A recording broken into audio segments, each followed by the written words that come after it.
నమస్కారం. ఈరోజు కార్యక్రమంలో అష్టాదశ శక్తి పీఠాల విశిష్టతను, అష్టాదశ శక్తి పీఠాలకి సంబంధించినటువంటి మంత్రోపదేశాలను వివరించడానికి మనతో పాటు ఉన్నారు కుప్ప శ్రీనివాస శాస్త్రి గారు. మరి వారితో మాట్లాడదాం, మరిన్ని వివరాలు తెలుసుకుందాం. నమస్కారం అండి గురువుగారు. నమస్కారం అమ్మా. అష్టాదశ శక్తి పీఠాలు అంటే ప్రతి ఒక్కరూ కూడా ఖచ్చితంగా చూడాలి అనుకునేటువంటి శక్తి పీఠాలు మ్యాక్సిమం కవర్ చేయాలని అనుకుంటూ ఉంటారు వాళ్ళ లైఫ్ టైంలో. ముందుగా అసలు శక్తి పీఠం అంటే ఏంటో తెలియచేయండి గురువుగారు. తప్పకుండానమ్మా. సర్వమంగళ మాంగళ్యే శివే సర్వార్థ సాధికే శరణ్యే త్ర్యంబకే దేవి నారాయణి నమోస్తుతే. సర్వం శక్తిమయం జగత్. ఈ ప్రపంచమంతా కూడా శక్తితో నిండి ఉన్నది. శక్తితో నిండి ఉన్నది కాబట్టే ఈ ప్రపంచంలో ఉన్నటువంటి ఆ ప్రపంచం యొక్క ఆరంభము నుండి అంటే సృష్టి మరియు ప్రపంచము అనేక రంగములలో అనేక విధములుగా అభివృద్ధి చెందటము, 3 పువ్వులు 6 కాయలుగా అభివృద్ధి చెందటము, తరువాత కొంతకాలం అయిన తర్వాత విజ్ఞాన శాస్త్రంలో లేదా ప్రాచీన శాస్త్రాలలో చెప్పినట్టు ఈ ప్రపంచము యొక్క సృష్టి కొంతకాలం తరువాత మరలా ఉపసంహృతమవుతుంది, విత్డ్రా అవుతుంది. దానినే లయము అంటారు. అదే ప్రళయము లయము అంటారు. ప్రళయము లయము అంటే ఎవరిని చంపటం సంహరించటం కాదు, మరలా పునః సృష్టి కోసము ఉపసంహరింపబడటమే ఆ యొక్క లయము అన్నమాట. ఈ విధముగా ఇటువంటి క్రియాకలాపములన్నీ ప్రపంచ సంబంధమైనవి జరుగుతూ ఉన్నాయి. అంటే ఈ ప్రపంచములో శక్తి సర్వత్రా నిండి ఉన్నది. అందుకనే సర్వం శక్తిమయం జగత్తు అన్నారు. అలాగనే మనకి వైజ్ఞానికులు కూడా matter and energy, where there is a matter there is energy, where there is an energy there will be a matter. కాబట్టి ఈ మ్యాటరు ఎనర్జీ అనేదే శక్తి శివులు అన్నమాట. కాబట్టి బ్రహ్మాండ గోళమంతా కూడా, భూమండలం అంతా కూడా, ఈ ప్రపంచమంతా కూడా శక్తి ఆవిడ ఉన్నది. అందుకనే సర్వం శక్తిమయం జగత్తు. అయితే ఆ శక్తి పీఠములు అని మనకి ప్రత్యేకంగా ఉన్నాయి ప్రకృత విషయంలో. ఈ శక్తి పీఠములు కొన్ని చోట్ల ఎందుకు కనిపిస్తున్నాయి అంటే, ఉదాహరణకి గంగానది ఎక్కడో హిమాలయాల్లో ప్రభవించి ఉద్భవించి అనేక చోట్ల భారతదేశంలో ఎక్కువ ప్రదేశం ప్రయాణించి చివరికి గంగాసాగర్ అనేటువంటి వెస్ట్ బెంగాల్ ప్రదేశంలో సముద్రంలో కలుస్తూ ఉన్నది. కానీ ప్రతి చోట స్నానాలు చేయలేము. పుష్కరాలు విశేష సందర్భాల్లో కొన్ని ఘట్టములను ఉంటాయి, స్నాన ఘట్టాలు, అక్కడ మాత్రమే గంగా నదిలో స్నానం చేస్తాం. అలాగనే గంగా నది నుంచి పంట కాలువలు కూడా కొన్ని చోట్ల మాత్రమే తీసుకోవటం అవుతుంది. ఆ విధంగా శక్తి అభివ్యక్తమైనటువంటి క్షేత్రములను శక్తి క్షేత్రములు అన్నారు, క్షేత్రమే పీఠము అన్నారు. కాబట్టి శక్తి ఉండేటువంటి ఆ ప్రదేశం ఏదైతే ఉందో దానిని పీఠము అన్నారన్నమాట. ఆ విధముగా మరి పురాణాల్లో, అనేక పురాణాల్లో మరి 108 క్షేత్రములుగా అంటే 108 చోట్ల అని, మరికొన్ని చోట్ల 51 క్షేత్రములుగాను, మరికొన్ని చోట్ల ప్రధానంగా మనకందరికీ బాగా ప్రసిద్ధిలో ఉన్నది 18 శక్తిపీఠాల రూపంలో ఆ అమ్మవారి యొక్క విలాసము, అమ్మవారి యొక్క అనుగ్రహము, అమ్మవారు విశేషమైనటువంటి రూపములలో విభిన్న స్థలములలో భారతదేశం అంతటా కూడా కాశ్మీరం నుండి కన్యాకుమారి వరకు అంటే ఉత్తర దక్షిణాలు తూర్పు పడమరలు భారతదేశమంతా కూడా అమ్మవారు ఆయా స్థలములలో ఉండి తన భక్తుల్ని ప్రజలందరినీ కూడా కాపాడుతూ ఉన్నది. ఎందుకని అక్కడ ఆవిర్భవించింది అంటే జగతః పితరౌ వందే పార్వతీ పరమేశ్వరౌ అన్నారు. మన ప్రాచీన దార్శనికులు, వైదికులు అంటే పండితులు, మహర్షులు కూడా ఈ ప్రపంచమంతా కూడా శక్తిమయముగానే దర్శించారు. ఈ శక్తిని, శక్తిమంతుణ్ణి, మ్యాటర్ని, ఎనర్జీని విడదీయలేం. ఎనర్జీలో మ్యాటర్లో ఎనర్జీ ఉన్నది, పదార్థమునందు శక్తి ఉన్నది. శక్తి పదార్థమును విడిచి కాకుండా పదార్థముతోనే కలిసి ఉన్నది. వాటికి అవినాభావ సంబంధము అన్నమాట. ఒక పరమాణువు నుండి పర్వతమంత ప్రదేశం వరకు కూడా ఈ సర్వత్రా శక్తి నిండి ఉన్నది. అందుకనే మరి వాళ్ళిద్దరికీ కూడా శక్తిమంతులు అంటే మనం పార్వతీ పరమేశ్వరుడని స్థూలంగా చెప్పుకుందాం మనకు అర్థం కావటం కోసం. కాళిదాస మహాకవి వర్ణించాడు, రఘువంశ మహాకావ్యంలో మొట్టమొదట ప్రార్థన చేశాడు. వాగర్థావివ సంపృక్తౌ వాగర్థ ప్రతిపత్తయే జగతః పితరౌ వందే పార్వతీ పరమేశ్వరౌ అన్నాడు. అంటే వాక్కు అర్థముల వలె విడదీయరాని సంబంధం కలిగినటువంటివి ఆ యొక్క వాళ్ళిద్దరు కూడా పార్వతీ పరమేశ్వరులు. వాళ్ళే జగతః మాతాపితరౌ అంటే అర్థం ఏమిటంటే శక్తిలో నుండే ఈ ప్రపంచం ఉద్భవించింది, శక్తి ద్వారానే ఈ ప్రపంచం అభివృద్ధి చెందుతూ ఉన్నది, చివరికి శక్తిలోనే లీనమవుతుంది అన్నమాట. అందుకనే జగతః పితరౌ వందే పార్వతీ పరమేశ్వరౌ అన్నారు. కాబట్టి ప్రపంచమంతా శక్తిమయం అమ్మ. అయితే ఈ శక్తిపీఠాలు 18 శక్తిపీఠాలు మనం చూస్తూ ఉన్నాం కదా గురువుగారు. ఒక్కొక్క శక్తిపీఠం యొక్క విశిష్టతను తెలియజేస్తారా? మొదటగా శ్రీలంకలోని శాంకరీదేవి శక్తిపీఠం యొక్క మహత్యాన్ని తెలియజేయండి. తప్పకుండానమ్మా. ఒక్కొక్క శక్తిపీఠంలో ఒక్కొక్క విధమైనటువంటి శక్తి మనకి లభిస్తుంది.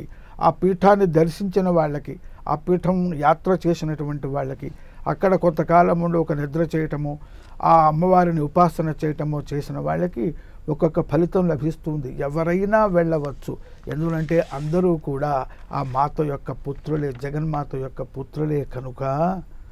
మరి చూడండి, మూలాధారము నుండి సహస్రారము వరకు అంటే షట్చక్ర యోగశాస్త్ర పరంగా చెప్పుకున్నట్లయితే ఆ కుండలిని శక్తి మూలాధారములో ఉండి ఆ సహస్రారానికి చేరటమే మానవ జన్మ యొక్క లక్ష్యము, ఆనందాన్ని పొందటము.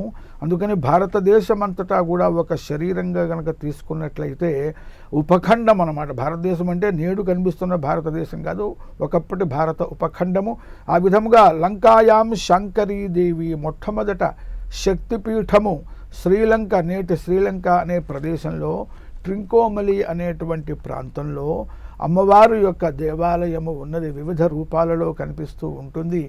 మనకన్నీ కూడా చరిత్ర కొద్దిగా తగినంతగా లభ్యం కాకపోవటం వల్ల స్పష్టంగా మనం చెప్పడానికి వీలు లేకపోయినప్పటికీ కూడా ఇప్పటికీ అక్కడ భక్తులందరూ విశ్వాసంతో ఆ ఫలానా చోట అమ్మవారు ఉన్నది. శాంకరీదేవి, శం కరోతీతి శంకర, శంకరస్య శక్తి ఏవ శాంకరి అంటే ప్రజలందరికీ కూడా, భక్తులందరికీ, మానవాళ్ళందరికీ సుఖాన్ని ఇచ్చేటువంటి వాడు శంకరుడైతే ఆయన యొక్క శక్తియే శాంకరీదేవి అనేటువంటి రూపంలో శ్రీలంకలోని ఆ యొక్క మొట్టమొదటి శక్తిపీఠంలో అమ్మవారు విరాజిల్లుతున్నది. ఆ అమ్మవారిని ఉపాసించినటువంటి వాళ్ళకి సమస్త సుఖములు కూడా లభిస్తాయి. అది మొట్టమొదటి శక్తిపీఠం యొక్క వైశిష్ట్యము. అమ్మవారిని హ్రీం శ్రీ శాంకరీ దేవ్యై నమః అనే మంత్రంతో ఉపాసన చేసుకున్నట్లయితే చక్కగా అమ్మవారి యొక్క అనుగ్రహం కలిగి సర్వ సుఖాలు, సర్వ శుభాలు కూడా పొందుతారమ్మా. అలానే ఈ అమ్మవారిని ప్రసన్నం చేసుకునేటువంటి ఒక ప్రత్యేకమైనటువంటి పూజా విధానం కానీ, లేదా ఇలా పూజ చేయాలి అనేటువంటి నియమాలు ఏమన్నా ఉంటాయా గురుగారు? తప్పకుండానమ్మా. అక్కడికి వెళ్ళి అమ్మవారికి సంతుష్టురాలయ్యేటువంటివి అనేక విధములైనటువంటి స్తోత్రములు ఉన్నాయి. ఉదాహరణకి లలితా సహస్రనామ స్తోత్రం, పార్వతీ స్తోత్రం, చండీ సప్తశతి స్తోత్రం. అంత పెద్ద పెద్ద స్తోత్రాలు చేయవచ్చు. అవకాశం లేని వాళ్ళు అష్టోత్తర శతనామ స్తోత్రములు చదవవచ్చు. అలాగనే 12 నామ స్తోత్రము, 12 నామములతో కూడిన చిన్న స్తోత్రం కూడా ఉంటుంది. ఆ స్తోత్రాన్ని జపించవచ్చు. అథవా ఇంకా సూక్ష్మమైనటువంటి ఓం ఐం హ్రీం శ్రీం శ్రీమాత్రే నమః. అందరూ అమ్మవార్లను, అన్ని విధములైనటువంటి శక్తిపీఠములలోని సర్వదేవతలను కూడా మరి ఈ ఒక్క నామముతో కూడా మనం చక్కగా జపం చేయవచ్చు. ప్రతి వ్యక్తి కూడా ఓం ఐం హ్రీం శ్రీం శ్రీమాత్రే నమః అనేటువంటి ఈ చిన్న మంత్రాన్ని 108 సార్లు తక్కువ లేకుండా ప్రతిరోజు పఠించినట్లయితే ఈ అష్టాదశ శక్తిపీఠములలోని దేవతల అందరి యొక్క, అమ్మవార్లందరి యొక్క అనుగ్రహాన్ని కూడా మనం పొందుతాం. ఇక పూజా విధానంలోకి వస్తే సులభమైనటువంటిది, మరి ఉత్తమమైనటువంటిది షోడశోపచార పూజా విధానము అని ఉంటుంది. అమ్మవారిని ఆవాహన చేయటం, ఆసనం ఇవ్వటం, అర్ఘ్యపాద్యాదులు ఇవ్వటం, ఈ విధమైనటువంటి 16 ఉపచారములతో కూడినటువంటి షోడశోపచార పూజను కూడా అమ్మవారికి సమర్పించవచ్చు. అలానే మరొక శక్తిపీఠం కాంచీపురంలో కొలువైనటువంటి కామాక్షిదేవి శక్తిపీఠం యొక్క విశిష్టతను తెలియచేయండి. కామాక్షి కంచికాపురే అద్భుతమైనటువంటి అష్టాదశ శక్తి పీఠ స్తోత్రము మనకి ఆయా పీఠములలో ఉన్నటువంటి అమ్మవారి యొక్క నామములను నామ మంత్రములను అలాగనే అమ్మవారు వెలసినటువంటి ఆ ప్రత్యేక పీఠము యొక్క ఆ యొక్క క్షేత్రము యొక్క పేరును నామధేయాన్ని కూడా ఉదాహరణకు చూడండి. లంకాయాం శంకరీ దేవి, లంక అనేటువంటి ప్రదేశం, లంక అనేటువంటి శబ్దమునకు అద్భుతమైనటువంటి గంభీరమైనటువంటి మంత్రశాస్త్రపరమైన అర్థం ఉన్నది. అలాగనే కామాక్షి కంచికాపురే, కాంచీపురము ఆ యొక్క భారతదేశం మొత్తానికి కూడా మొలనూలు నడుము లాంటి ప్రదేశం అన్నమాట కాంచీపురం అనేటువంటిది. అక్కడ అమ్మవారు ఉన్నది. అంటే అమ్మవారు సర్వ ప్రజలను కూడా తన గర్భంలో అమ్మవారు ధరించి అందరికీ కూడా జన్మ ఇస్తున్నది అని అర్థం అన్నమాట. ఆ కాంచీపురంలో ఉన్నటువంటి అమ్మవారు ఓం కామాక్షి దేవ్యై నమః అనేటువంటి మంత్రముతో అమ్మవారిని ఉపాసన చెయ్యాలి. అంతేకాకుండా శక్తి ఎక్కడ ఉంటుందో శంకరుడు అక్కడ ఉంటాడు, శంకరుడు ఉన్న చోటల్లా శక్తి కూడా ఉంటుంది. అలాగనే ఇక్కడ కంచి కామాక్షి అమ్మవారు వెలసినటువంటి ఆ యొక్క కాంచీపురంలో ఆ పరమాత్మ ఏకాంబరేశ్వరుడుగా ఆరాధనలు అందుతూ ఉన్నాడు. అక్కడ ఒక మామిడి చెట్టు రూపంలో కూడా స్వామి అవతరించాడు. ఈ కామాక్షి దేవితో కూడి ఏకాంబరేశ్వరుడుగా అయ్యవారు కూడా పూజలు అందుకుంటూ ఉన్నాడు. కాబట్టి శివశక్త్యా యుక్త, శక్తి ఎక్కడ ఉంటే అక్కడ శివుడు ఉంటాడు, శివుడు ఉంటే ఎక్కడ ఉంటే అక్కడ శక్తి ఉంటుంది. అంటే ఏమిటనమాట, శక్తి ఉన్న చోట శివుడు ఆవిర్భవిస్తాడు. శివుడిని ఆధారముగా చేసుకుని అక్కడ శక్తి ఉద్భవిస్తుంది, అవతరిస్తుంది. ఆ శక్తిమంతులు ఇద్దరూ కలిపి ప్రపంచం మొత్తాన్ని కూడా రక్షిస్తూ కాపాడుతూ ఉంటారు. అది శక్తిపీఠములలో ఒక విశేషమైనటువంటి రహస్యార్థము అన్నమాట. అలానే గురువుగారు, నెక్స్ట్ బెంగాల్లో కొలువై ఉన్నటువంటి శృంఖలాదేవి శక్తిపీఠం యొక్క విశిష్టత. ప్రద్యుమ్నే శృంఖలాదేవి, శృంఖల అంటే సంకెళ్ళు అని కూడా అర్థం ఉన్నది. కాబట్టి మానవుడు జన్మించిన తోడ ప్రతి మానవుడికి కూడా కొన్ని సంకెళ్ళు ఉంటాయి, అంటే కొన్ని ఇబ్బందులు ఉంటాయి, కొన్ని బంధనాలు ఉంటాయి, ప్రతిబంధకాలు ఉంటాయి, సుఖదుఖములు రెండు ఉంటాయి. కాబట్టి ఈ సంకెళ్ళను తెంచుకొని చక్కగా స్వేచ్ఛగా జీవనం చెయ్యాలి అని ప్రతివాడు కూడా కోరుకుంటాడు. ఆ శృంఖలాదేవిని, వంగదేశంలో ఉన్నటువంటి వెలసినటువంటి శృంఖలాదేవిని ప్రార్థన చేసినట్లయితే మనం అనుకునే ఇది నాకు ప్రతిబంధకం, ఇది నాకు కష్టంగా ఉంది, ఇది నాకు ఇబ్బందిగా ఉంది, దీనివల్ల నేను పురోగతి సాధించలేకపోతున్నాను అనేటువంటి బాధ ఏదైతే ఉందో, శారీరక మానసిక బాధలు, రోగములు కావచ్చు, ఇతరుల వలన కావచ్చు, కాలమాన పరిస్థితుల వలన కావచ్చు, జాతక వశం వలన కావచ్చు, ఎటువంటి శృంఖలలు, బంధాలు అంటే ఇబ్బందులు ఉన్నా అటువంటివన్నింటినీ కూడా తొలగించేటువంటిది ఆ శృంఖలాదేవి అన్నమాట. అమ్మవారిని చక్కగా ఓం శృంఖలాదేవ్యై నమః అని గనక ప్రార్థన చేసినట్లయితే అమ్మవారి యొక్క అనుగ్రహం కలుగుతుంది. ఇది శృంఖలాదేవి ఒక శక్తిపీఠము అన్నమాట, అద్భుతమైనటువంటి శక్తిపీఠం. మరి అమ్మవారి యొక్క ఒక అంశ అక్కడ, అమ్మవారి యొక్క ఒక అంశ శరీర భాగం అక్కడ పడింది. ఈ 18 చోట్ల కూడా అమ్మవారి యొక్క ఒక్కొక్క భాగములు పడ్డాయి. అయితే ఒక్కొక్క భాగములు పడితే అంత సంపూర్ణమైన శక్తి ఎలా వస్తుంది అంటే, మనము పూర్వకాలంలో పొయ్యి వెలిగించుకునేవాళ్ళు. అంటే అంతకుముందు ఒక పెద్ద పొయ్యితో వంట చేసేవాళ్ళు, చిన్న పొయ్యితో ఇంకేదో పాలు కాచాలి. ఆ పెద్ద పొయ్యిలో నుంచి కొద్దిగా నిప్పు కణిక తీసుకొచ్చి ఈ చిన్న పొయ్యిలో వేస్తే ఇది కూడా వెలుగుతుంది. ఇక్కడ కూడా ఆ అగ్ని యొక్క దాహకత్వ శక్తి, అంటే మనం ఏదైతే వండాలనుకుంటామో అటువంటి ఆ పని అంతా కూడా సమర్థంగా నిర్వహిస్తాం. కాబట్టి పెద్ద నిప్పులో ఎంత అయితే శక్తి ఉన్నదో ఈ చిన్న నిప్పులో కూడా అంత శక్తి ఉంటుంది. అమ్మవారు శక్తి స్వరూపిణి కదా. కాబట్టి ఆ యొక్క శక్తి ఒక భాగము కొద్ది భాగంగా ఉన్నప్పటికీ కూడా ఆ భాగమందు సంపూర్ణమైన శక్తి మనకి అక్కడ ఉద్భవిస్తూ ఉంటుంది, లభిస్తూ ఉంటుంది. అంటే అనుగ్రహం మనం పొందుతూ ఉంటాము అన్నమాట. అలానే మైసూర్లో కొలువై ఉన్న చాముండీదేవి శక్తిపీఠ విశిష్టతను తెలియచేయండి గురువుగారు. చాముండా క్రౌంచపట్టనే.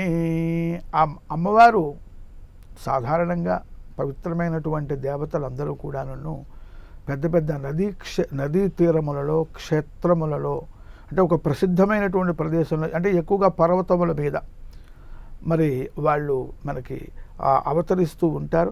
ఆ విధంగా క్రౌంచ పర్వతము, ఆ పర్వతము పేరు చాముండా హిల్స్ అని ఇప్పుడు అంటూ ఉంటారు. అమ్మవారు ఆ పర్వతం మీద వెలసింది. ఆవిడే చాముండా చండికా స్వరూపిణి. కాబట్టి ఆవిడ సాక్షాత్తు మరి మంచివాళ్ళు పడేటువంటి ఇబ్బందులను, అంటే మంచి మీద చెడు పెత్తనం చెలాయిస్తూ ఉంటే ఆ చెడు చేసే పెత్తనాన్ని పోగొట్టి చెడును నిర్మూలించి మంచివాళ్ళని కాపాడింది. ఆ యొక్క అమ్మవారి యొక్క అటువంటి లీలా విశేషములను చండీ సప్తశతి అనేటువంటి గ్రంథము మహిషాసురుల్ని, శుంభనిశుంభాదుని అనేక మంది రాక్షసులను సంహరించి ప్రపంచం మొత్తాన్ని ఆనాటి కాలంలో అనేక మందిని మంచి వాళ్ళందరినీ కాపాడింది భూమి మీద. అందుకని ఆవిడకి చాముండా అనేటువంటి పేరు వచ్చింది. ఆ చాముండా దేవి ప్రస్తుతం మైసూరు నగరం, మైసూరు ప్రాంతం, మైసూరుకు ఊరు బయట ఆ పర్వత శిఖరం మీద అమ్మవారు అవతరించింది. కాబట్టి ఆ అమ్మవారు ఆ యొక్క శక్తిపీఠ రూపంలో అమ్మవారి ఒక శరీర భాగం పడింది. అక్కడ సంపూర్ణమైన శక్తిగా ఆవిడ మరి ఉద్భవించింది. అక్కడ ఎప్పటికీ కూడా ఉన్నది. ఈ భూమండలం ఉన్నంత వరకు కూడా ఆ శక్తిపీఠములన్నీ కూడా చక్కగా అక్కడక్కడ విరాజిల్లుతూ, అంటే ఇన్ని చోట్ల ఎందుకంటే ఎక్కడో భారతదేశంలో మధ్యలోనూ ఉందనుకోండి, దూరం నుంచి ఉన్నవాళ్ళు దగ్గరికి రాలేకపోతారు. కాబట్టి మరి అన్ని చోట్ల 18 చోట్ల అమ్మవారు ఉద్భవించింది అన్నమాట. కాబట్టి ఓం చాముండాదేవ్యై నమః అని అమ్మవారిని ప్రార్థిస్తే, షోడశోపచార పూజ చేస్తే ఆ చాముండాదేవి యొక్క సంపూర్ణ అనుగ్రహం మరి మనకి కలుగుతుంది. అలానే తెలుగు రాష్ట్రాల్లో కూడా మనకి శక్తిపీఠాలు ఉండటం అనేది నిజంగా తెలుగు భక్తులు చేసుకున్నటువంటి అదృష్టం. ముఖ్యంగా తెలంగాణ రాష్ట్రంలో అలంపూర్లో కొలువై ఉన్నటువంటి జోగులాంబాదేవి శక్తిపీఠ విశిష్టతను తెలియచేయండి గురువు. అద్భుతమైనటువంటి అమ్మవారమ్మ అలంపురే జోగులాంబా. రాక్షస బోధను పోగొడుతుంది, నరఘోషను పోగొడుతుంది, ఏ విధములైనటువంటి దృష్టి దోషములను పోగొడుతుంది. భూతప్రేత పిశాచములు పట్టినటువంటి వాళ్ళకి, పిచ్చి ఎక్కినటువంటి వాళ్ళకి, భూతములు ఆవేశించినటువంటి వాళ్ళకి కలిగేటువంటి అన్ని బాధలను కూడా ఆ అమ్మవారు పోగొడుతుంది. మిగతా వాళ్ళు భూతములను చూసి బాధపడితే, భయపడితే, ఆ భూత ప్రేతములన్నీ కూడా అమ్మవారిని చూసి, అంటే మానవుడిని, జీవుడిని, మంచి వాళ్ళని బాధించేటువంటి దుష్ట శక్తులు ఏవైతే ఉంటాయో అవన్నీ కూడా ఆ అమ్మవారిని చూసి భయపడి పారిపోతాయి. అమ్మవారి యొక్క బయటికి కనిపించేటువంటి తన భక్తులని అనుగ్రహించటము కోసము శాంతి స్వరూపిణి అయినటువంటి, శాంతి సౌఖ్య స్వరూపిణి అయినటువంటి అమ్మవారు కూడా ఆయా సందర్భములలో భయంకరమైనటువంటి రూపాలని ధరించింది.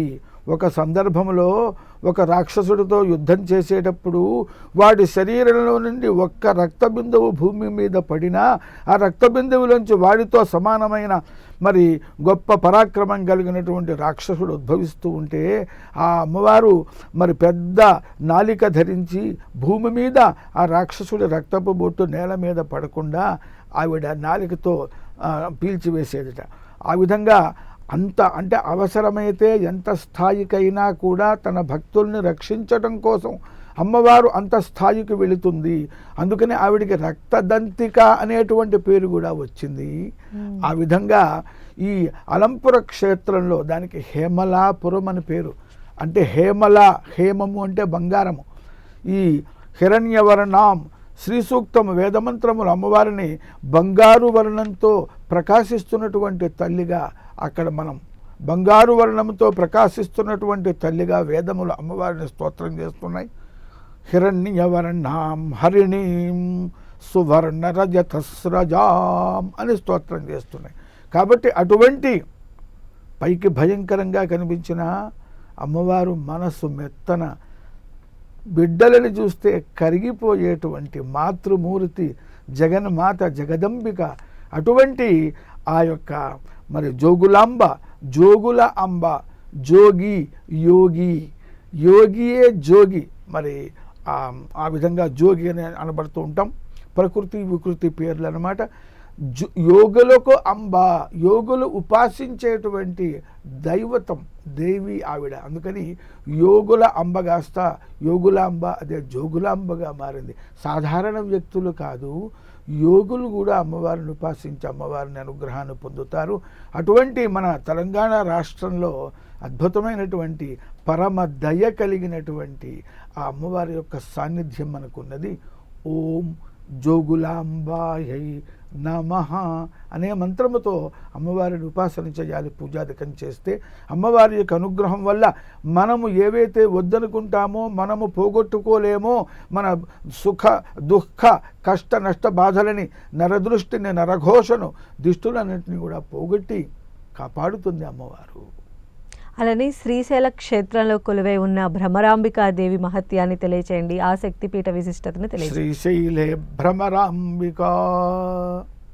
శ్రీశైలము, శ్రీశైలము అంటే యోగశాస్త్ర పరంగా సహస్రార చక్రం. సహస్రారే రమ్యే సహర్ విహరసి పత్యా విహరసే అని సౌందర్యలహరి అమ్మవారి యొక్క గొప్పతనాన్ని వివరిస్తూ ఉన్నది.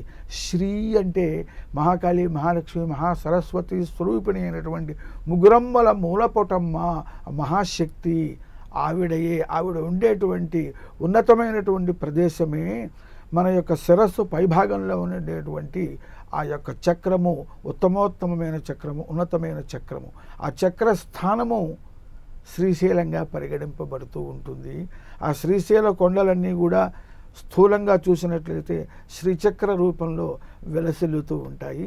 శ్రీచక్రంలో ఉన్న మధ్యలో ఉన్న బిందు స్వరూపుడు శంకరుడైతే ఆ బిందువును ఆవరించి శ్రీచక్ర రూపంలో అనేక కోణములు, అనేక వృత్తముల రూపంలో, అంటే అమ్మవారు అనేక ప్రదేశములలో, అనేక పదార్థముల రూపంలో, అనేక క్షేత్రముల రూపంలో, అనేక దేవీ దేవతల రూపంలో అమ్మవారు అక్కడ విరాజిల్లుతూ ఉన్నది.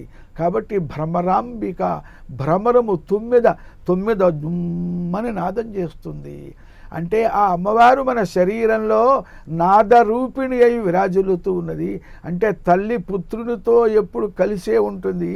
భౌతికంగా దూరంగా ఉన్నప్పటికీ పిల్లవాడు ఎక్కడున్నా వాడు ఏం చేస్తున్నాడని తల్లి గమనిస్తుంది. దూరంగా ఉన్నా కూడా గమనిస్తుంది. పిల్లవాడు తనని గమనించట్లేదు తల్లి అని వాడేమన్నా తప్పటడుగు వేసినా కూడా మరుక్షణం వెంటనే అమ్మవారు వచ్చి పిల్లవాడిని కాపాడుతుంది. ఆ విధంగా నీ ఇంట వెంట ఉండి నిన్ను కాపాడేటువంటి దాన్ని, నీ లోపలే ఉన్నటువంటి నాదస్వరూపిణిని నేను అని అమ్మవారు చెప్పటానికే భ్రమరాంబిక అనేటువంటి నామాన్ని ధరించి శ్రీశైల క్షేత్రంలో మల్లికార్జునునితో సహా విరాజిల్లుతూ ఉన్నది ఆమె.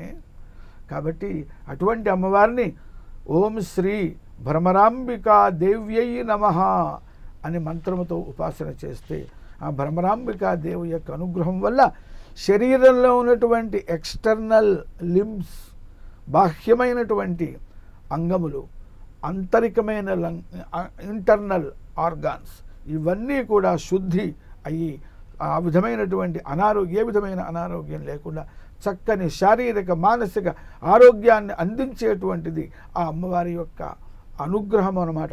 కాబట్టి ఈ అమ్మవార్లని అష్టాదశ శక్తి పీఠములలో కొలువున్నటువంటి 18 రూపాలలో విరాజిల్లుతున్నటువంటి ఆ మాతృస్వరూపాన్ని మనం దర్శించి, స్మరించి, పూజించి, ఉపాసన చేసి ఆ క్షేత్ర యాత్ర చేస్తే ఒక్కొక్క క్షేత్రానికి ఒక్కొక్క విశేషమైనటువంటి ఫలితం కూడా మనకి ఉన్నది. అంటే ఈ కొద్ది సమయంలో ఆ ఒక్క క్షేత్రం యొక్క ప్రాశస్యాన్ని మనం చెప్పుకోలేం, కానీ స్థూలంగా మనం చెప్పుకుంటూనే ఉన్నాం. భ్రమరాంబాదేవి యొక్క అనుగ్రహము వలన మనకి లోపల ఉన్నటువంటి, అంటే ఆనంద స్వరూపుడు పరమాత్మ, ఆనంద స్వరూపుడు జీవుడు అని వేదం చెప్తున్నది, ఆనందో బ్రహ్మ అని. అటువంటి మానసికమైన, శారీరకమైన అన్ని విధములైనటువంటి ఆనందములను కూడా అమ్మవారు అట్టి ఫలితాలను ఇస్తుంది. అటువంటిది శ్రీశైలంలో విరాజిల్లుతున్నటువంటి శక్తిపీఠమైనటువంటి అమ్మవారు కొన్ని చోట్ల ప్రత్యేకముగా అమ్మవారు అయ్యవారు అంటే జ్యోతిర్లింగ స్వరూపంలో శివుడు, మరి శక్తిపీఠము రూపంలో అమ్మవారు కూడా విరాజిల్లుతూ ఉన్నారు. ఈ 12, 18 కాంబినేషన్లో ప్రత్యేకంగా 3 చోట్ల అది జ్యోతిర్లింగము, అది శక్తిపీఠము. అటువంటి శక్తిపీఠముతో కూడిన జ్యోతిర్లింగంతో కూడిన శక్తిపీఠము మనకి శ్రీశైల క్షేత్రము అన్నమాట. అటువంటి విశేషం శ్రీశైల క్షేత్రంలో ఉన్నది. అలానే కొల్లాపూర్లో కొలువై ఉన్న మహాలక్ష్మీదేవి శక్తిపీఠ విశిష్టతను తెలియచేయండి. తప్పకుండానమ్మా. కొల్హాపురే మహాలక్ష్మి, కొల్హాపురం మహాలక్ష్మీదేవి మహత్వాన్ని కలిగించేటువంటి మహాలక్ష్మి. కొల్హాపురిలో ఉన్నటువంటి మహాలక్ష్మిని గనక ఉపాసన చేసినట్లయితే లక్ష్మి వల్ల కత్తి చూడండి, కత్తికి 2 వైపులా పదును ఉంటుంది. హింసకి కారణమవుతుంది, అహింసకి కూడా కారణమవుతుంది. అలాగనే ధనము వలన పురోగతి పొందవచ్చు, తిరోగతి కూడా పొందవచ్చు. ధనం వలన అహంకారం వస్తుంది, అహంకారం వలన కామక్రోధాదులు వస్తాయి. కాబట్టి అటువంటి అమ్మవారు మనకందరికీ ధనం, ఆవిడ సంపద, ఆవిడే మన శక్తి, ఆవిడే మన స్ట్రెంగ్త్. ఆ స్ట్రెంగ్త్ ఎలాంటిదంటే కొల్హాపురి అమ్మవారిని గనక మహాలక్ష్మి స్వరూపంలో శక్తిపీఠం కాబట్టి ఆవిడని గనక ఉపాసన చేసినట్లయితే మనకున్నటువంటి ధనము ఏదైతే ఉందో, సంపద ఏదైతే ఉందో, సంపద అంటే not only in the form of currency and lands కాదు, మనకున్నటువంటి విజ్ఞానం ఒక సంపద. మనకున్నటువంటి ప్రతి వ్యక్తిలోనూ ఒక విశేషమైనటువంటి సామర్థ్యం ఉంటుంది. ఒక నేత నేసేటువంటి వ్యక్తిలో చక్కని వస్త్రములను తయారు చేసేటువంటి అద్భుతమైనటువంటి ఒక విద్య ఉన్నది. అలాగనే ఆయా వృత్తుల వారిలో అటువంటి ఆ వృత్తిలో సామర్థ్యం ఏదైతే ఉందో అదే సంపద, అదే మహాలక్ష్మి. కాబట్టి ఎవరెవరికి వారికి గల అట్టి సంపద వలన వాళ్ళు అభివృద్ధిని పొంది తిరోగతి పొందకుండా పురోగతి పొందేటట్టుగా మన సంపద ఆవిడ సంపద రూపంలో మన వద్ద ఉన్నది, మనతోని ఉన్నది. ఆ అమ్మవారిని ఉపాసన చేస్తే మనలో ఉన్న ఈ సామర్థ్యం అనేటువంటి సంపద స్వరూపిణి అయినటువంటి ఆ మహాలక్ష్మీదేవి మనల్ని సన్మార్గంలో నడిపిస్తుంది. మానవ జన్మని సార్థక్యం చేసుకునేటట్టుగా అమ్మవారు ఆశీర్వదిస్తుంది. అందువల్ల ప్రత్యేకంగా కొల్హాపురిలో ఉన్నటువంటి మహాలక్ష్మీదేవిని దర్శించి ఉపాసన చెయ్యాలి. ఆమె మంత్రము ఓం శ్రీ మహాలక్ష్మీదేవ్యై నమః అనేటువంటి మహామంత్రం. నెక్స్ట్ మాహూర్లో కొలువై ఉన్న ఏకవీరాదేవి విశిష్టతను తెలియచేయండి. మాహుర్యాం ఏకవీరికా, ఏకాచ అసౌ వీరా, ఏకవీరా. ఏకవీరిక అంటే శ్లోకంలో ఛందస్సు కోసం ఏకవీర ఏవ ఏకవీరిక అంటారు. అంటే ఆవిడ అమ్మవారి పేరు ఏకవీర. ఓకే. పురమథితు రాహో పురుషిక అంటాడు ఒక చోట. అమ్మవారి యొక్క అంటే పౌరుషస్వరూపము. రాక్షసుల మీద యుద్ధం చేసి మహర్షులను బాధపెడుతున్నటువంటి, దేవతలను బాధపెడుతున్నటువంటి, దైవీ శక్తులను నాశనం చేస్తున్నటువంటి రాక్షస శక్తులను వాటిని తగ్గించాలి, పారద్రోలాలి అంటే బ్రహ్మ విష్ణు మహేశ్వరులకి కానీ ఇంద్రాది దేవతలకి కానీ వారి యొక్క శక్తి సరిపోలా. అప్పుడు అమ్మవారిని ప్రార్థన చేశారు. ఏం చేయాలనుకుంటే అమ్మవారే వారి ముందు ఆవిర్భవించింది. వారికి ఉన్న శక్తులన్నింటినీ కూడా అమ్మవారికి ధారపోస్తే ఆ అన్ని శక్తులని ధరించే సర్వశక్తి స్వరూపిణి అయి అమ్మవారు ఆ రాక్షసులను సంహరించి దేవతలందరినీ కాపాడింది. కాబట్టి ప్రపంచంలో ఉన్న వీరత్వానికి ఉదాహరణ ఎవరయ్యా అంటే ఆ ఏకవీరా క్షేత్రంలో వెలిసినటువంటి ఏకవీరికాదేవి. ఏకవీర అంటే అక్కడ ఉన్నటువంటి ఆవిడనే కాదు, అక్కడ ఏకవీరా రూపములో అవతరించినటువంటి ఆ మహాశక్తి ఏదైతే ఉందో అందరిలో ఉన్నటువంటి శక్తి స్వరూపిణిని నేనే. చెడుని పారద్రోలటానికి, మంచిని పెంచటానికి సంఘర్షణ శక్తి కావాలి, మంచి గెలవటానికి శక్తి కావాలి. ఆ శక్తి స్వరూపిణిని నేనే. ప్రతి వ్యక్తిలోనూ ఉన్నటువంటి విచక్షణ, మంచి చెడులను ఆలోచించి చెడును వదిలేసి మంచిని స్వీకరించేటువంటి విచక్షణ శక్తి రూపంలో నేనే ప్రతి వాళ్ళల్లోనూ ఉన్నాను. అందరిలో ఉన్న ఆ శక్తి ఒకటే, ఆ స్వరూపమే నేను అని చెప్పడానికి మహోర్ అనేటువంటి ప్రదేశంలో అమ్మవారు ఏకవీర అనేటువంటి రూపంలో అవతరించింది. అందుకని అమ్మవారిని ఓం ఏకవీరాదేవ్యై నమః అనే మంత్రంతో ఉపాసన చేస్తే అటువంటి శక్తి అనగా అమ్మవారి యొక్క అనుగ్రహం మనకి లభిస్తుంది. అలానే గురువుగారు చాలా ప్రఖ్యాతమైనటువంటి శక్తిపీఠం ఉజ్జయినిలో కొలువై ఉన్నటువంటి మహాకాళి శక్తిపీఠం, మరి ఆ శక్తిపీఠం యొక్క విశిష్టతను తెలియచేయండి. ఇది కూడా ఇప్పుడు మనకి 108 శక్తి క్షేత్రాలు అథవా 51 శక్తి క్షేత్రాలు అథవా 64 కూడా కొన్ని ప్రదేశములలో చెప్పారు. అంటే కొన్ని ప్రదేశములలో ఉంటే కొన్ని పురాణములలో చెప్పబడి ఉన్నది. అంటే ఒక ఆస్పెక్ట్లో ఇది ఇట్లా ఉంటుందని ఆ విధంగా అన్ని రకాలుగా దర్శించారన్నమాట ఒకే శక్తి క్షేత్రాన్ని. ఈ భూమండలమంతా, ఈ ప్రపంచమంతా కూడా మ్యాగ్నెటిక్ ఫీల్డ్, ఎనర్జీ ఫీల్డ్. కాబట్టి సర్వత్రా, అందుకనే సర్వం శక్తిమయం జగత్ అన్నారు. కానీ ఒక్కొక్కళ్ళు ఒక్కొక్క ఉపాసకులు ఒక్కొక్క విధంగా. అందులో సుప్రసిద్ధంగా మనందరికీ తెలిసినది 18 శక్తి పీఠాలని మనకి తెలిసింది. అందులో కూడా ఇంకో సందర్భంలో చెప్పారు 3 అద్భుతమైనటువంటి శక్తిపీఠాలు. ఎందుకంటే జ్యోతిర్లింగముతో కలిసినటువంటి శక్తిపీఠము. ఇందాక మనం శ్రీశైలం చెప్పుకున్నాము, ఇప్పుడు ఉజ్జయిని, తర్వాత కూడా మనం వారాణసి క్షేత్రాన్ని కూడా మనం అక్కడ దర్శించుకుంటాం. ఆ వారాణసి క్షేత్రంలో విశాలాక్షి దేవి శక్తిపీఠం అయితే విశ్వేశ్వరుడు జ్యోతిర్లింగ స్వరూపంలో విరాజిల్లుతున్నాడు. అలాగనే శ్రీశైలంలో మల్లికార్జున రూపంలో శంకరుడు విరాజిల్లుతూ ఉంటే భ్రమరాంబ దేవి స్వరూపంలో అమ్మవారు శక్తిపీఠ రూపంలో విరాజిల్లుతూ ఉన్నది.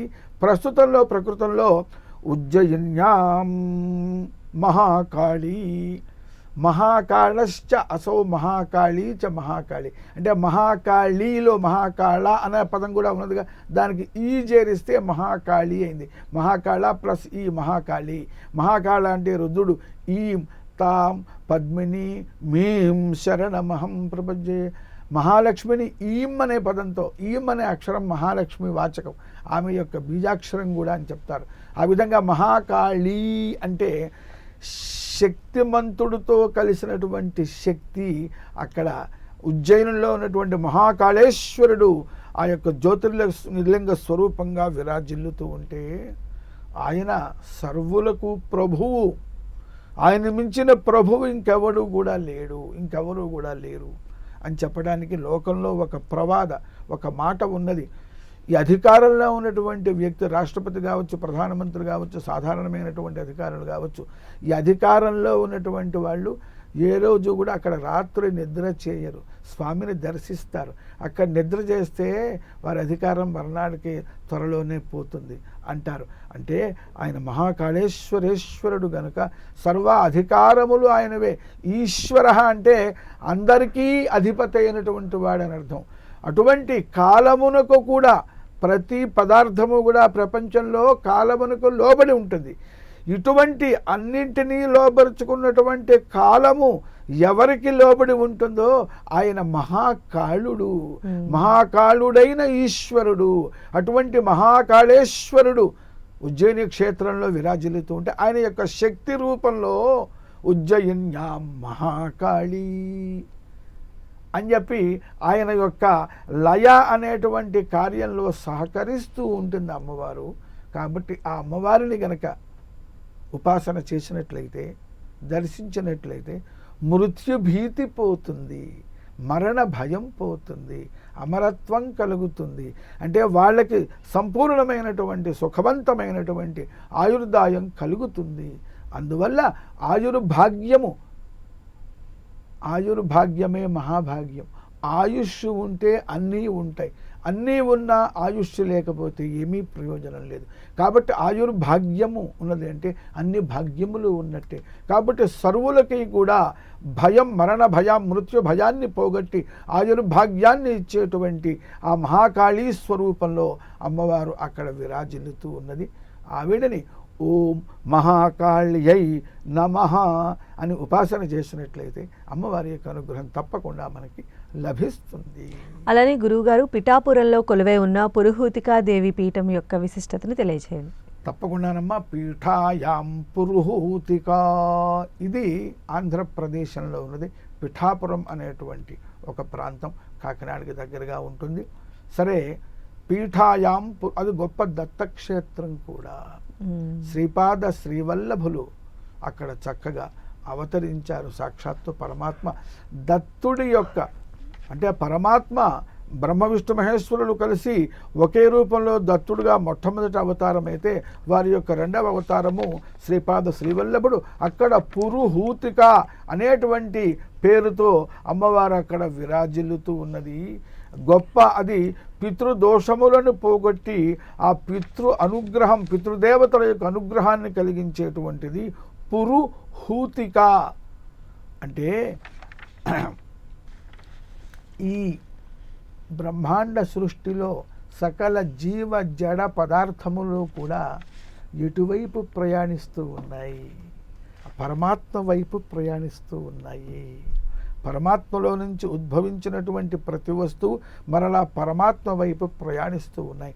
దానిని ఒక హవనము, ఒక ప్రయాణము, మహాప్రస్థానము అనేటువంటి రూపంలో మనము దాన్ని ఉదాహరణగా తీసుకున్నట్లయితే, మనం ఎక్కడికి వెళ్తున్నాం? భగవంతుడి దగ్గరికి వెళ్తున్నాం.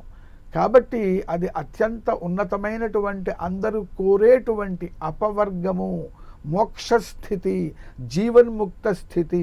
దాన్ని ఇంగ్లీష్లో లిబరేషన్ అంటారు, లేదా సాల్వేషన్ అంటారు, రియలైజేషన్, గాడ్ రియలైజేషన్ అని కూడా అంటారు.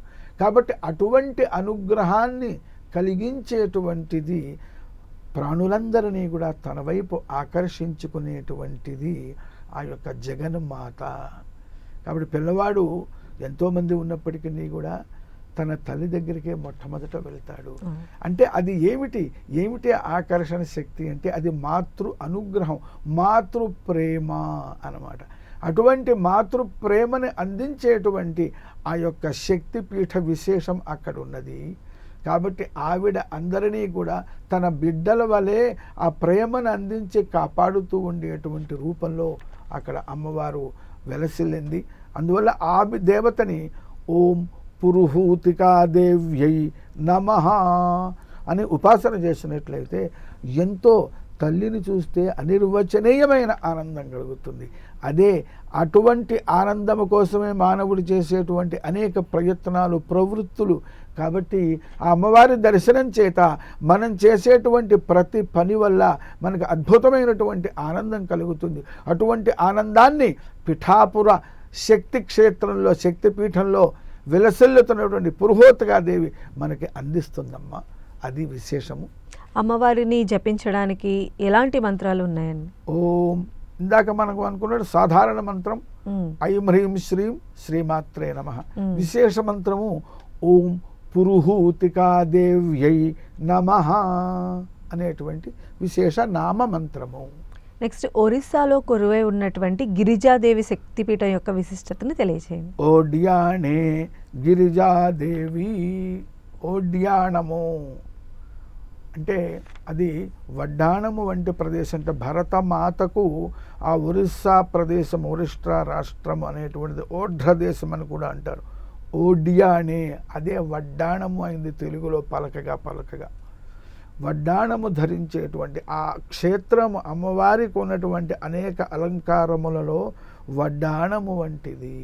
అంటే అన్ని అలంకారముల్లోకి పెద్దదైనటువంటి అలంకారం, ఎక్కువ బంగారం పట్టేటువంటి అలంకారం. అందరూ కూడా ఎన్ని ఉన్నా గాజులు గొలుసులు ఇట్లాంటివి ఉన్నప్పటికీ కూడా వడ్డాణము పెట్టుకోవాలని కోరుకుంటారు. అంటే ఓడియానే మరి గిరిజాదేవి, గిరి అంటే ఎత్తైన ప్రదేశము, అక్కడి నుంచి పుట్టినటువంటిది. ఎత్తైన ప్రదేశం నుంచి అంటే పర్వతముల నుంచి ఏమి పుడుతూ ఉంటాయి? అనేకమైనటువంటి ఔషధులు. మనకు కావాల్సినటువంటి ఒక నేల మీద పండే పంటే కాదు, జలము నుంచి కూడా మనం ఆహారాన్ని స్వీకరిస్తున్నాము, పర్వతముల నుంచి కూడా ఆహారం స్వీకరిస్తున్నాము. పర్వతముల నుంచి పుట్టేటువంటి వాటిలో ముఖ్యమైనటువంటి నదులు, అవి అద్భుతమైనటువంటి జలాలను అందిస్తూ ఉన్నాయి. భారతదేశం అంతటా కూడా ప్రవహించి జలం హి జీవనం. కాబట్టి ఆ అమ్మవారు అందించేటువంటి ఇది అనుగ్రహం ఎలా ఉంటుందంటే, మరి ఒక గాజో ఉంగరమో కావాలని ప్రార్థిస్తే వడ్డాణం అనేటువంటిది బహుమతిగా ఇచ్చామనుకోండి ఎంత సంతోషంగా ఉంటుంది.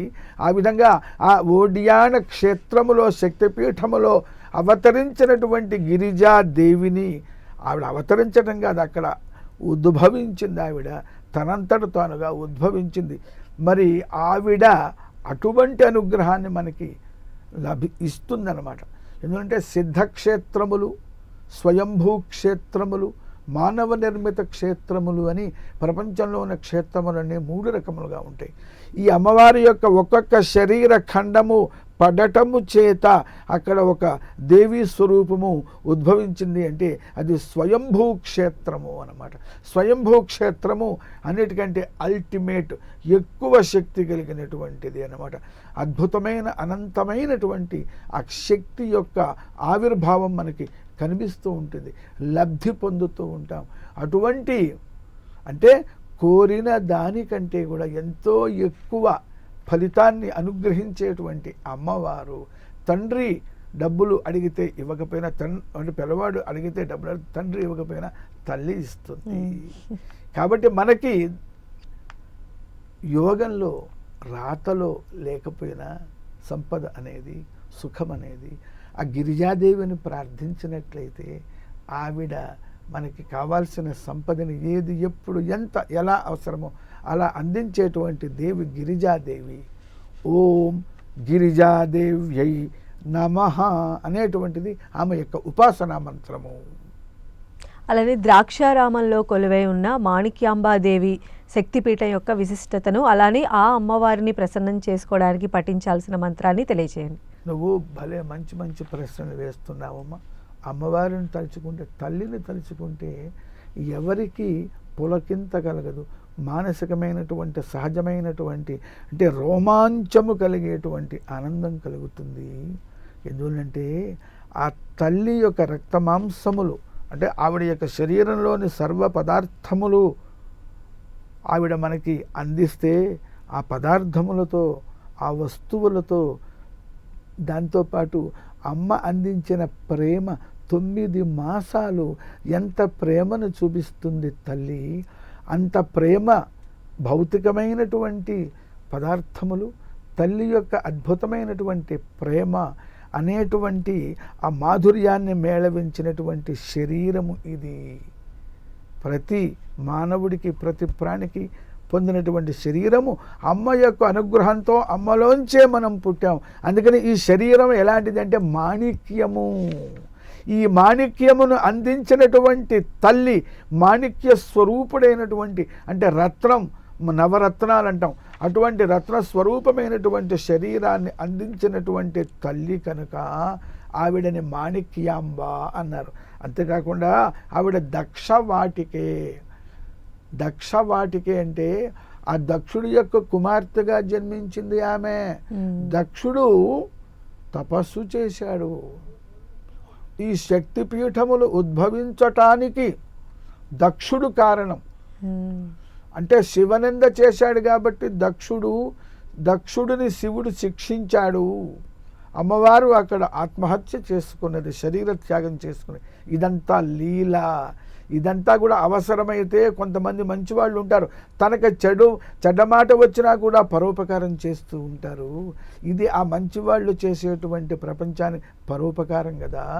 ఆ విధముగానే ఆ యొక్క దైవీ శక్తులు ఎవరైతే ఉన్నారో దేవతా స్వరూపంలో, వాళ్ళు లోక కళ్యాణం జరగటం కోసము వాళ్ళు ఇలాంటి భగవంతుడు ఏర్పాటు చేసినటువంటి నాటకంలో, ఒక నాటకం, ఒక లీలలో వాళ్ళు పాత్రలుగా ఉండటానికి, క్యారెక్టర్స్గా అంగీకరిస్తారు.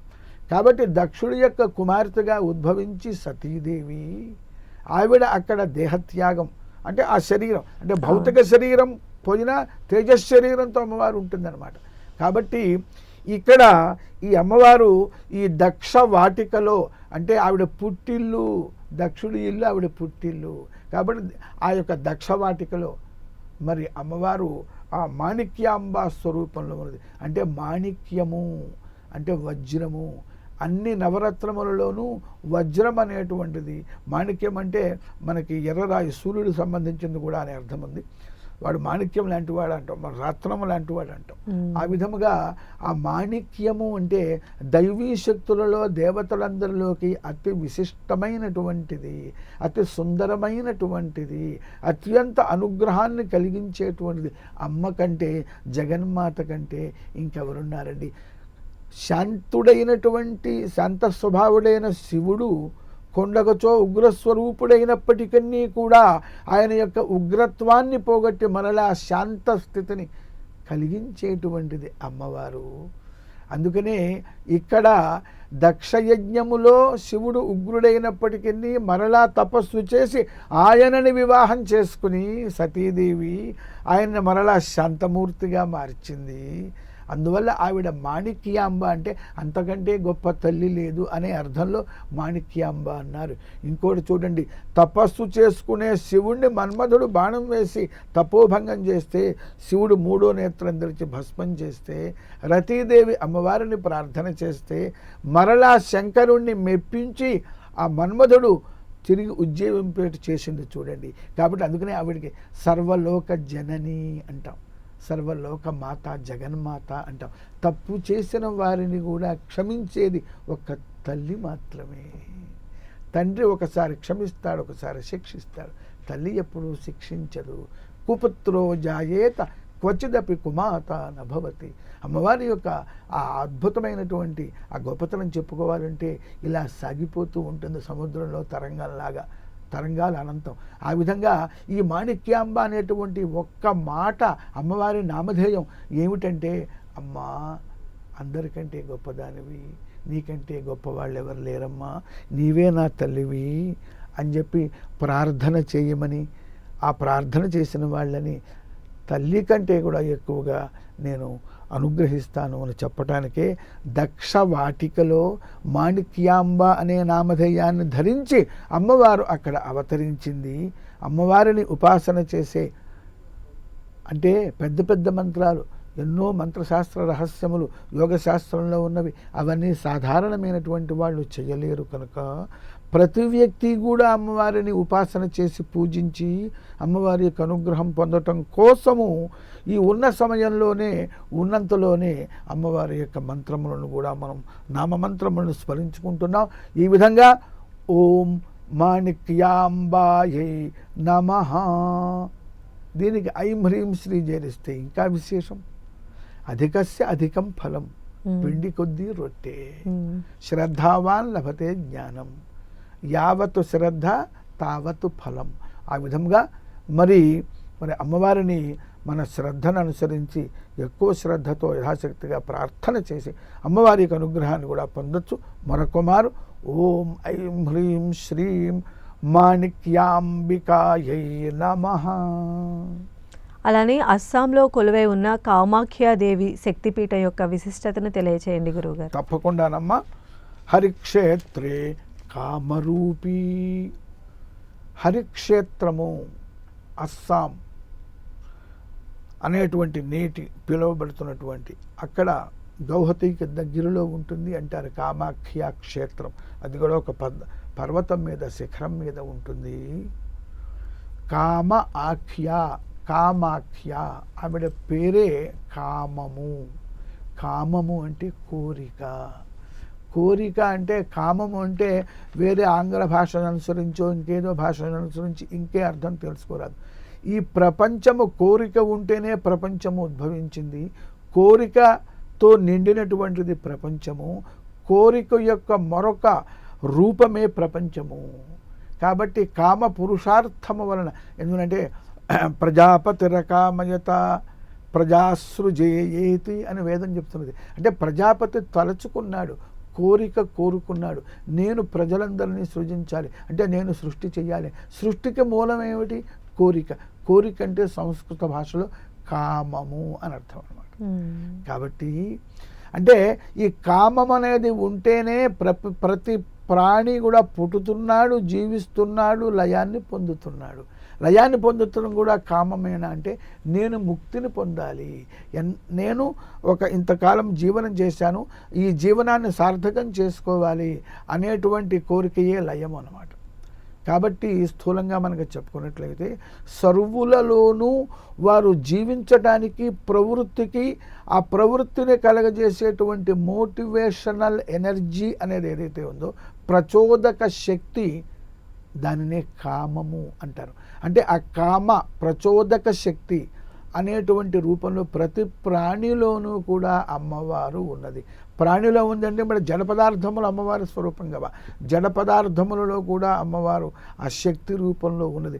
ఎలాగంటే ఇల్లు కట్టాలంటే పునాది కావాలి, పునాది కావాలంటే అందులో మంచి మంచి బలం కలిగినటువంటి, దాని మీద ఎంత బిల్డింగ్ కట్టినా ఎన్ని సంవత్సరాలు ఉన్నా చెక్కు చెదరకుండా బిల్డింగ్ మొత్తాన్ని కూడా మోసేటువంటి శక్తి కలిగినటువంటి రాయి కావాలి, పునాది రాయి. ఆ రాయిలో అంత బలం ఉంటేనే కదా, శక్తి ఉంటేనే కదా.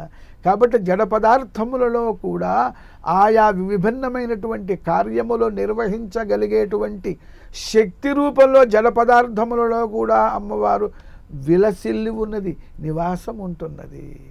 కాబట్టి మరి ఆ యొక్క శక్తియే కామము, కామమే శక్తి. కోరిక ఉంటే అది శక్తి రూపంగా మారి ఆయా కార్యముల రూపంలో అది బహిర్గతం అవుతున్నది. కాబట్టి కామాఖ్య అంటే దాని అంతటికి కూడా ఒక శక్తికి ఒక పరాకాష్ఠ, ఒక కోరికకి పరాకాష్ఠ చూపించాలి అంటే ఒక విశిష్టమైనటువంటి రూపాన్ని ఆ కామాఖ్యాదేవి ఆ క్షేత్రంలో ఆ రూపాన్ని ధరించి మనల్ని అనుగ్రహిస్తూ ఉన్నది.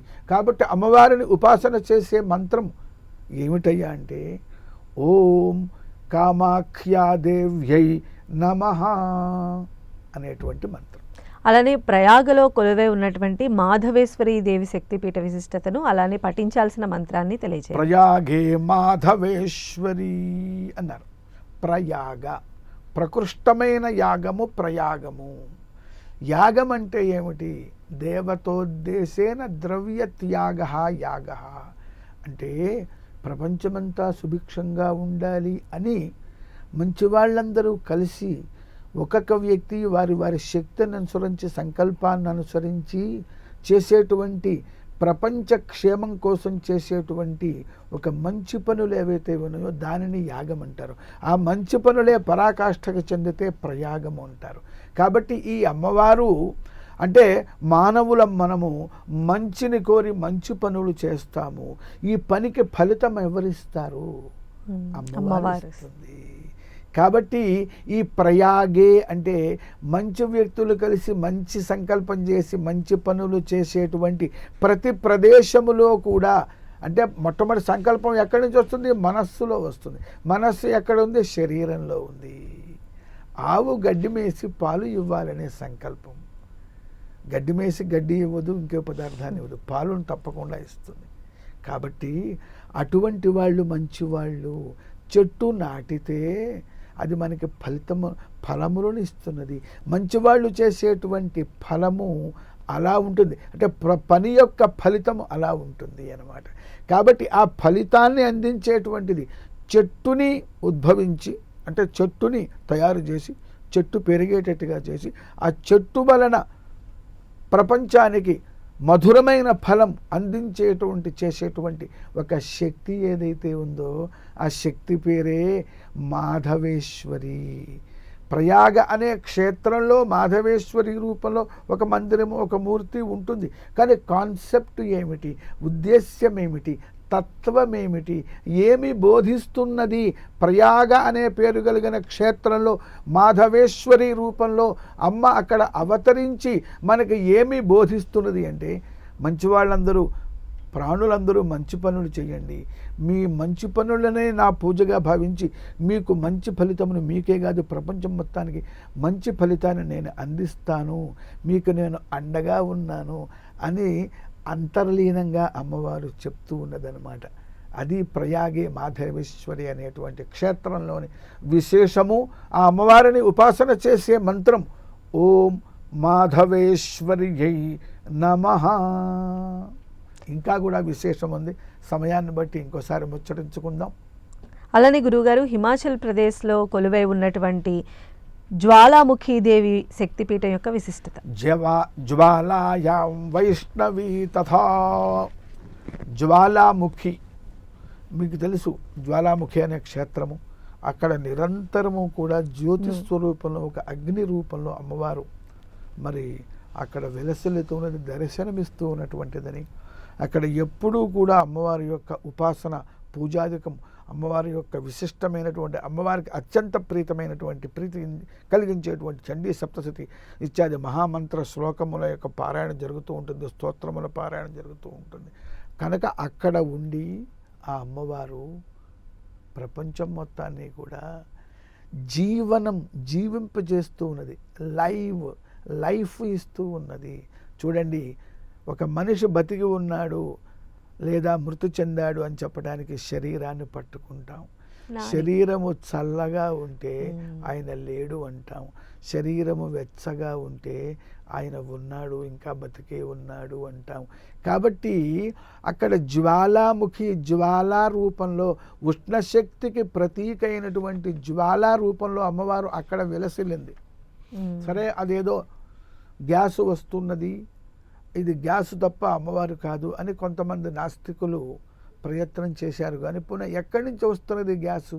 ఫలానా ప్రదేశం మైల్ దూరం, ఒక కొంత లోతు, అట్లా ఎవరు ఏమీ కనుక్కోలేకపోయినారు. కాబట్టి సర్వం శక్తిమయం జగత్తు. కాబట్టి తనల్ని ఉపాసించేటువంటి వాళ్ళని అనుగ్రహించటానికి, ఇంకా అధికమైనటువంటి అంటే అపమృత్యువులు తొలగించి మనం చేసుకున్నటువంటి పూర్వ కర్మ ఫలితములు మన మీద ప్రభావం, ఇప్పుడు చేస్తున్నటువంటి కర్మలు ఆగామి, సంచితం, ఆరబ్ధం అని 3 రకాల కర్మలు ఉంటాయి. ఈ కర్మల వల్ల ఫలితములు వివిధములుగా ఉంటాయి. మంచి పనులకి మంచి ఫలితం, చెడు పనులకు చెడు ఫలితం ఉంటుంది. పొరపాటున తెలిసో తెలియకో చేసినప్పటికీ అమ్మవారిని ప్రార్థిస్తే ఆ చెడు కర్మల యొక్క ఫలితం లేనటువంటి ఆ చెడు అని తీసేసి, అంటే దుఃఖాన్ని, నష్టాన్ని, కష్టాన్ని తీసేసి సుఖాన్ని, లాభాన్ని, సంతోషాన్ని ఇస్తాను. అటువంటి శక్తిని నేను, నీలోని జీవశక్తిని నేనేను, పంచభూతాత్మకమైన శక్తిని నేనేను అని చెప్పి చెప్పడానికి. ఇంకోటి, అగ్ని ఉంటే కానీ పచనము కాదు. ఏ పదార్థమైనా వండాలి. మానవుడు వండిన పదార్థాన్ని తినగలడు, పచ్చి పదార్థాన్ని, వండని పదార్థాన్ని తినలేడు. కాబట్టి ముఖ్యంగా మానవులకి, ప్రతి వ్యక్తులకి కూడా, కానీ ముఖ్యంగా మానవులకి, తన భక్తులకి ఆహారాన్ని అందించేటువంటి శక్తిని నేనే. కాబట్టి ఆహార విధం సంబంధమైన దోషములు ఏవైనా ఉంటే, రోగాలు, బాధలు, ఆహారం అరిగించుకోలేకపోతారు, అన్నీ ఉన్నాయి, అల్లుడి నోట్లో శని ఉంది అన్నట్టుగా, అటువంటి దురదృష్టవంతులైనా సరే ఈ జ్వాలాముఖీ దేవిని దర్శించి అమ్మవారిని ఉపాసన చేస్తే అన్ని విధములైన దోషములు పోయి, జీవశక్తి పెరిగి, అపమృత్యువు తొలగి, సంపూర్ణమైన ఆయుర్దాయాన్ని సుఖంగా కమ్మగా భోజనం చేస్తూ హాయిగా, సుఖంగా, సంతోషంగా ఉంటారు. అందువల్ల ఆ అమ్మవారిని దర్శించాలి. ఓం జ్వాలాముఖ్యై నమః లేదా ఓం జ్వాలాముఖీ దేవ్యై నమః అనే మంత్రంతో ఆ హిమాచల హిమశృంగములలో, హిమపర్వత శ్రేణులలో వెలసిల్లినటువంటి, అవతరించినటువంటి ఆ శక్తి స్వరూపిణి అయినటువంటి జ్వాలాముఖీ దేవిని మనం ప్రార్థన చెయ్యాలి, పూజ చెయ్యాలి. అలానే గురువుగారు, గయలో కొలువై ఉన్నటువంటి మాంగళ్య గౌరీదేవి శక్తిపీఠ విశిష్టత అద్భుతమైనటువంటిది. గయా మాంగళ్య గౌరిక. ఇంకోటి ఏంటంటే మనం తెలుసుకోవాల్సినవి, మనం ఏదో పెద్ద క్షేత్రం, గొప్ప క్షేత్రం, శక్తిపీఠం అనుకుని వెళ్తాం. అంటే మనం ఊహించుకుంటాం. ఒక్కోసారి మనం ఊహించుకున్నట్టుగా అక్కడ కనిపించకపోవచ్చు. తీర్థము, క్షేత్రము, పీఠము, అమ్మవారు భౌతికంగా ఒక చోట అభివ్యక్తం కాకపోవచ్చు. పెద్ద విగ్రహం తిరుపతిలో అద్భుతమైనటువంటి నిత్యోత్సవ, పక్షోత్సవ, ఆ విధంగా ప్రతిరోజు కళ్యాణమే, సర్వాలంకార శోభితుడు ఆయన, ఆ విధంగా కనిపించకపోవచ్చు. ఏదో చిన్న విగ్రహం రూపంలో, సాధారణమైనటువంటి పసుపు కొమ్ములు మాత్రమే ఆభరణాలుగా ధరించినటువంటి రూపంలో కూడా కనిపించవచ్చు. కానీ భౌతికమైన శక్తి కంటే ఆ ఆధ్యాత్మికమైన తేజశక్తి, ఆ భగవత్ శక్తి, భగవతీ శక్తి అద్భుతంగా ఉంటుంది. అక్కడ గుప్త రూపంలో ఎంతో శక్తి ఉన్నది అన్నమాట. కాబట్టి ఎక్కడికైనా క్షేత్రానికి వెళ్ళినప్పుడు మనం ఊహించినట్టుగా లేకపోతే ఏమి క్షేత్రం ఇది, ఇక్కడ ఏమీ కనిపించలేదని అనుకోవద్దు. ఆ క్షేత్రంలో ఉన్న ఆ శక్తి స్వరూపిణిని దర్శించగలిగేటువంటి స్థాయి మనం ఇంకా పెంచుకోవాలి, మన సాధన ఇంకా పెంచాలి అని మరి సాధారణ రూపంలో ఉన్న క్షేత్రం మనకి బోధ చేస్తూ ఉన్నది, సందేశం ఇస్తూ ఉన్నది. ఇంకోటి అమ్మవారికి ఇక్కడ ప్రత్యేకంగా ఆవిడ మాంగళ్య గౌరిక, మాంగళ్య గౌరీ. అమ్మవారికి ఒక పేరు సర్వమంగళ అని, సర్వమంగళ మాంగళ్యే అని కూడా సంబోధిస్తాం. అంటే మంగళములు అంటే అన్ని గొప్పవి, మనం కావాల్సినవి, మనం కోరేవి. ఈ మంగళములను ఎందుకు కోరుతున్నాం మనం అంటే అందులో మంగళం ఉన్నది, అంటే మాంగళ్యం అనేది ఉంది.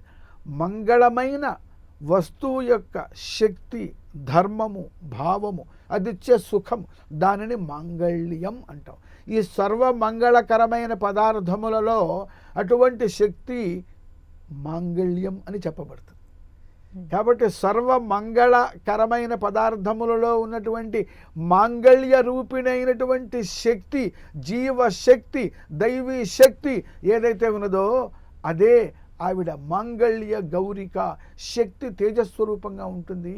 కాబట్టి మాంగళ్య గౌరి అనేటువంటి రూపంలో గయాక్షేత్రంలో అమ్మవారు అక్కడ మనకి లభిస్తూ ఉన్నది, దర్శనమిస్తూ ఉన్నది. ఆ అమ్మవారిని మనం ఓం మాంగళ్య గౌరీ దేవ్యై నమః అనే మంత్రంతో ఉపాసన చేస్తే సర్వమంగళములను కూడా ఆ సర్వమంగళాదేవి మనకి అనుగ్రహిస్తుందమ్మా. అది విశేషం. అలానే గురువు గారు అటు జ్యోతిర్లింగము ఇటు శక్తిపీఠము కలిగినటువంటి కాశీ క్షేత్రంలో కొలువై ఉన్న విశాలాక్షి అమ్మవారి యొక్క శక్తిపీఠ విశిష్టతను తెలియజేయండి. వారాణస్యాం విశాలాక్షి, వారాణసి వరుణ అసి, జీవుడు భగవంతుడు, ఆ రెండిటి యొక్క అనుసంధానం ఏదైతే ఉందో, సంధి అనుసంధానం, అదే శక్తి, అదే అక్కడ ఆవిడ అమ్మవారు విశాల అక్షి.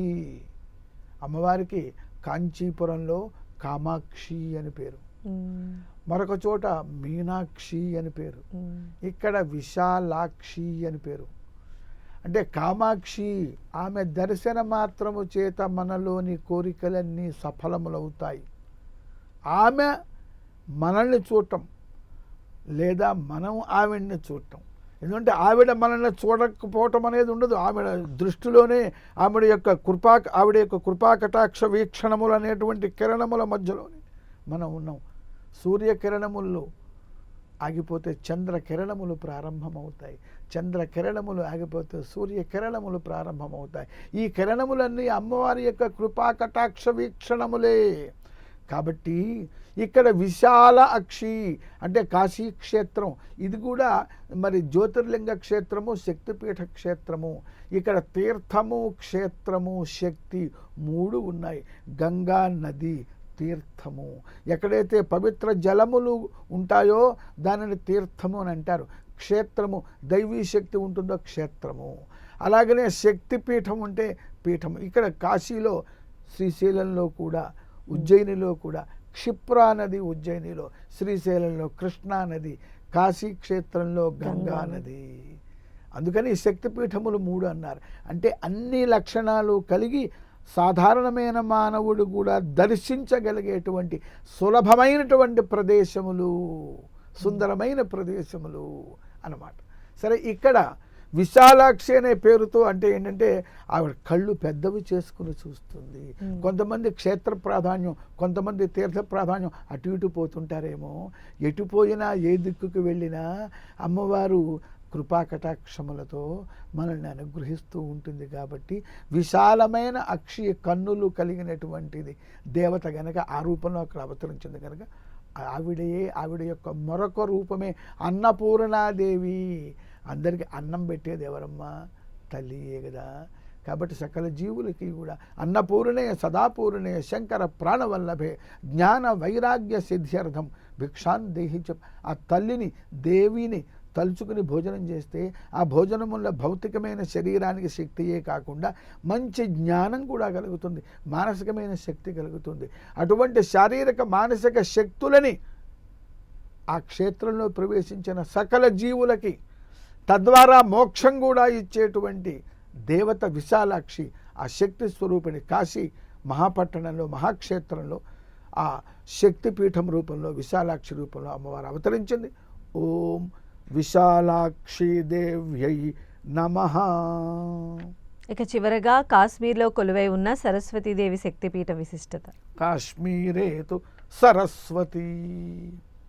కాశ్మీరము సహస్రార చక్రము. భారతదేశ పట్టణంలో కూడా తీసుకున్నట్లయితే ఒక శిరస్సులాగా ఉంటుంది. శిరస్థానీయం సర్వస్య గాత్రస్య శిరః ప్రధానం. శిరస్సు రూపంలో ఎత్తులో ఉంటుంది ప్రధానం. అక్కడ మనకి లంకాయాం శంకరీదేవి, అక్కడ ఆరంభించిన శక్తి యొక్క ప్రవాహము, మూలాధారంలో కుండలిని శక్తి యొక్క ప్రవాహము ప్రవహించి ప్రవహించి ప్రవహించి ప్రవహించి సహస్రారంలో కలిసినట్లుగా కాశ్మీరంలో జ్ఞానస్వరూపిణి జ్ఞానదాత్రి అయినటువంటి సరస్వతీదేవి శారదాంబ రూపంలో శారద, శారం దదాతి, శారమేవ సారం, సారం దదాతి ఇది శారద. సారం అంటే సకల వస్తువుల యొక్క సారం జ్ఞానమే. ఆ జ్ఞానాన్ని ఇచ్చేటువంటిది. ఆ జ్ఞానము ఎలాంటిది? ప్రవహిస్తూ ఉంటుంది కరెంటులాగా. కరెంటుని you cannot destroy, it can destroys, it can protects according to the necessity. సందర్భం అవసరాన్ని బట్టి కరెంటు అనేటువంటిది మనల్ని రక్షిస్తుంది, మనల్ని భక్షిస్తుంది కూడా. కాబట్టి రక్షణ భక్షణ శక్తులు కలిగినటువంటిది ప్రవహించేటువంటి శక్తి స్వరూపిణి, విద్యుత్ శక్తి స్వరూపిణి, సమయస్ఫూర్తి స్వరూపిణి, తెలివితేటలు, ఇంటెలిజెన్స్, క్లెవర్నెస్ అనేటువంటి ఏవైతే పదములతో వాడుతామో అటువంటి అన్ని పాజిటివ్ ఎనర్జీస్ అన్నిటినీ కలిపి ఒక పేరుతో పిలిస్తే ఆవిడ సరస్వతీదేవి. ఆవిడని ప్రార్థిస్తే ఆ సరస్వతీదేవి ఎంతో ప్రవహించేటువంటి శక్తి లాంటి, ప్రవహించటం అంటే ఈ ప్రవహించిన నీళ్లు వాటి లక్ష్యాన్ని చేరుకుంటున్నాయి. ఎక్కడో కొండలలో నదీ రూపంలో ప్రవహించి సముద్రంలోనే కలుస్తుంది. ఏ నది అయినప్పటికీ ఇంకో నదిలో ఉన్నా కలిసి సముద్రంలో కలుస్తుంది. కాబట్టి మానవుడు సరస్వతీదేవిని ప్రార్థన చేసినట్లయితే, కాశ్మీరంలో ఉన్న సరస్వతి శక్తిపీఠాన్ని ఉపాసన చేసినట్లయితే తప్పకుండా మానవుడు అద్భుతమైనటువంటి జ్ఞాన శక్తులను పొంది మానవ జీవితాన్ని సార్థకం చేసుకుంటాడు. అదే అమ్మవారి యొక్క అనుగ్రహం. అటువంటి అనుగ్రహాన్ని ఇచ్చేటువంటి శక్తి స్వరూపిణిగా ఆ కాశ్మీరంలో శారదాక్షేత్రంలో అమ్మవారు మనల్ని అనుగ్రహించడానికి ఆవిడ శక్తిపీఠం రూపంలో అవతరించి ఉన్నది, మన కోసం అవతరించి ఉన్నది. అందువల్ల సర్వజ్ఞ, శారదా, సరస్వతి అని 3 పేర్లతో పిలువబడుతూ ఉన్నది. ఓం ఐం సరస్వత్యై నమః అనే మంత్రంతో ఆ సరస్వతి అమ్మవారిని ప్రార్థన చేద్దాం, ఉపాసన చేద్దాం. సర్వమంగళ మాంగళ్యే శివే సర్వార్థ సాధికే శరణ్యే త్ర్యంబకే దేవి నారాయణి నమోస్తుతే. ఇంకా ఇంకా అనేక శ్లోకములు, మంత్రములు అమ్మవారి యొక్క మహాత్మ్యాన్ని తెలిపేటువంటివి ఉన్నాయి. మనకున్న భయాలను పోగొడుతుంది. దుర్గే స్మృతా హరసి శరణాగత దీనార్థ పరిత్రాణ పరాయణే సర్వమంగళ మాంగళ్యే. అమ్మవారి యొక్క మహాత్మ్యాన్ని, విశేషాన్ని ఎంత చెప్పగలం? సముద్రపు ఒడ్డున ఉన్న ఇసుక రేణువులు ఎన్నో లెక్కబెట్టగలమా? పెట్టలేం కదా. అటువంటి అత్యంత మహిమాన్వితమైనటువంటి దయాన్వితమైన దైవీ శక్తి యొక్క వివిధ భాగములే ఈ యొక్క శక్తిపీఠములు. అమ్మవారి యొక్క అనుగ్రహం మనకి అందరికీ కూడా లభించుగాక. ఓం ఐం హ్రీం శ్రీం శ్రీమాత్రే నమః. ధన్యవాదాలు గురువుగారు. ఈరోజు శక్తిపీఠాల విశిష్టతను, అలానే ఆయా శక్తిపీఠాల్లో ఉన్నటువంటి ఆ అమ్మ అనుగ్రహం మనపైన ఉండటానికి జపించాల్సినటువంటి మంత్రాల వివరాలు కూడా మాకు తెలియజేశారండి. ధన్యవాదాలు మీకు. ధన్యవాదాలమ్మా. నమస్కారం. ఇది వాల్టి ప్రత్యేక కార్యక్రమం. చూస్తూనే ఉండండి 10 TV.